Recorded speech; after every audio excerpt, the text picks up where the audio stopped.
Hello everyone, today we will talk about how to fix or how to solve the problem of clear cache on the application of Netflix.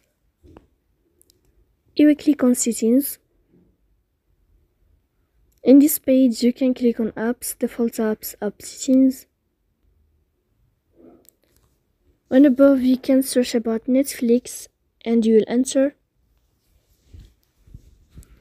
Then you can click on first stop and you can click OK. After that you will enter to the window of storage. Here you can click on clear cache. In the end you can turn on your airplane mode and you can turn off your airplane mode again. So please don't forget to support us by like and subscribe. See you next time in another video and thank you for your attention.